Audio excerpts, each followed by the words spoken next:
Hey there, so it's time for another video.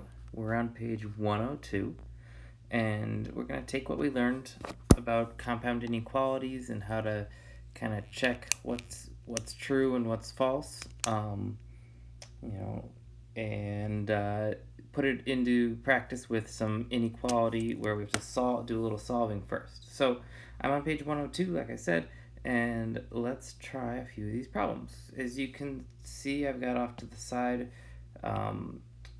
Maybe you can find a spot on your page to write these. Remember that and problems, we got to make both inequalities true, and or problems, we just have to make at least one inequality true. So let's take a look at problem 1. And so what we're trying to do here is solve the inequality, graph the solution, and write the final answer in interval notation. Okay, so my first problem is a plus 7 is greater than or equal to 1. I'm going to subtract 7 from both sides, and we get a is greater than or equal to negative 6. And then it's an and problem. And then I divide by 2, and I get a is less than or equal to 2. So my kind of critical numbers, my two tick marks, are going to be negative 6 and 2. All right, and my sections, so I'm gonna put a number in the left section, so maybe negative 7, and then something in between, zeros in between, and 3. I could use 3. Remember, we don't want to put tick marks on those, but we're just using them as references here so that we can now check in the inequality. So I have to make both true. And so I'm going to plug in negative 7 into the first. Negative 7 is greater than or equal to negative 6, and that's false. Right? And for an and problem, I need to go 2 for 2. So as soon as I get that, I know that this section is false. Then I have to do the tick mark. Is negative 6 greater than or equal to negative 6? Yes. Is negative 6 less than or equal to 2? Yes. So now I have a true there. And it's a tick mark, so I can fill it in with an open or a filled in circle. Then I'm going to check the middle. 0. Is 0 greater than or equal to negative 6? Yep. Is 0 less than or equal to 2? Yep. That's 2 for 2 also. So I know that this section is true, so I'm going to shade in that section. How about 2? 2 is bigger than or equal to negative 6. That's true. And 2 is less than or equal to 2. Yep, that's true.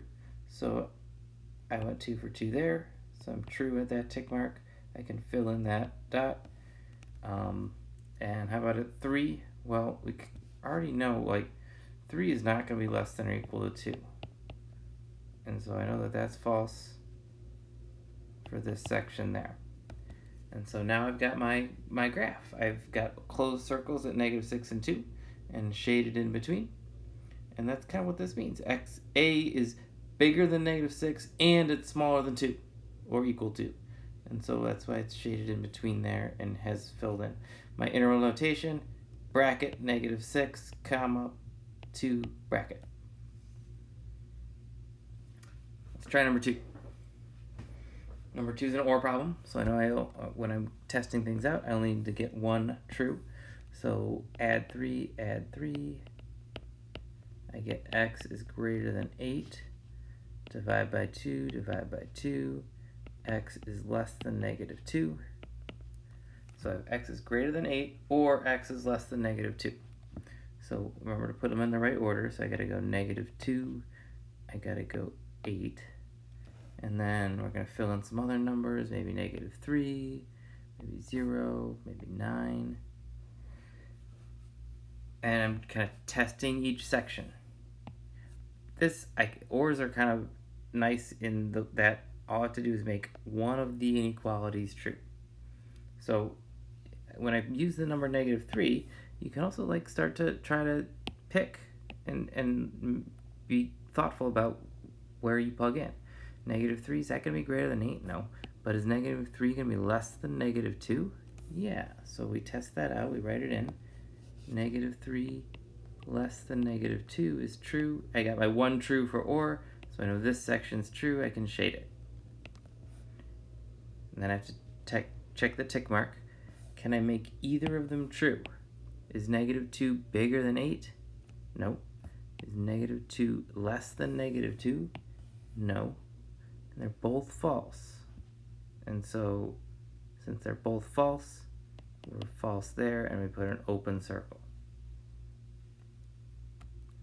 Now we try 0. Is 0 bigger than 8? Nope. Is 0 less than negative 2? Nope. So that's false also. I don't need, it's like an interval, so I don't need any open circles. I just don't shade. And then, did we get what we want here? Let's try 8.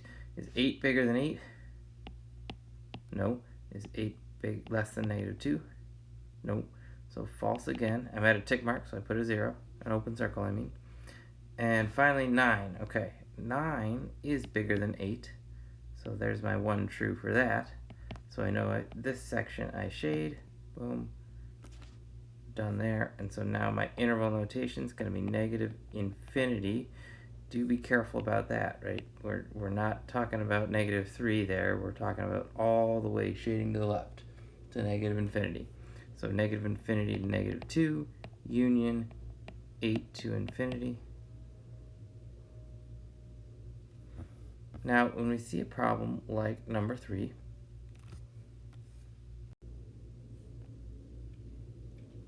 when we have one written like this, where it's this compound, like triple inequality, 3 less than a plus 2 less than 8, we know this is an and problem. We know this is an and problem. And so what we're gonna do is we're gonna split it up into two and inequalities. So we're gonna split it into the left one, which is 3 is less than a plus 2, and then the right one, a plus 2 is less than 8. And now I can deal with both of those. Here I get 1, I'm subtracting 2 from both sides. 1 is less than a, which is a is greater than 1, and subtract 2, a is less than 6. So I put 1 on my number line, I put 6 on my number line, and now I fill in each section there. I go 0, maybe I do 3, and then maybe I do 7. And now we test out. But again, let's start to think this through.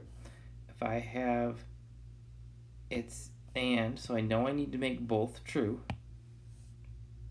And so if I can, when I'm testing these, if I catch one that's false, I know that section won't work. That whole section's got to be false. So I could test 0 greater than 1. I know that that's false. So I know this whole section there is false. I'm not going to do anything there. Same thing with the 1. If I plug in 1 for my tick mark, 1's not greater than 1. So that's also false. Tick mark false means an open circle. 3. Okay, let's see. 3 is greater than 1. And then I go to my other, a is less than 6. 3 is less than 6. That's true. So I got what I need for that section, so I shade it in. And then 6. Well, 6 is not less than 6. So that's false. So I go open circle at the tick mark 6. And now 7's definitely not less than 6, so that's false, so I don't do anything for the final section. So there we go. I've got my interval that goes from 1 with a parenthesis to 6 with a parenthesis, because they're both open circles. Why don't you pause the video and try doing number 4 on your own. And then I'll come back and put the answer up, and you can check your answer and maybe, hopefully no corrections, but if you have to make any fixes, go ahead. So pause it, please, and try number 4. Alright, see how you did. Um, when we check, we've got negative 2 is less than or equal to c, or maybe you flip that around, c is greater than or equal to negative 2. So if I plug in negative 3 there, it doesn't work, but negative 2 will work because it's both, fits both. 0 works, fits both. 6 works, fits both. But then 7 is not less than or equal to 6, so that's false there. Alright, that's a good place to stop. Make sure you got all these 4 problems done, and thanks for watching.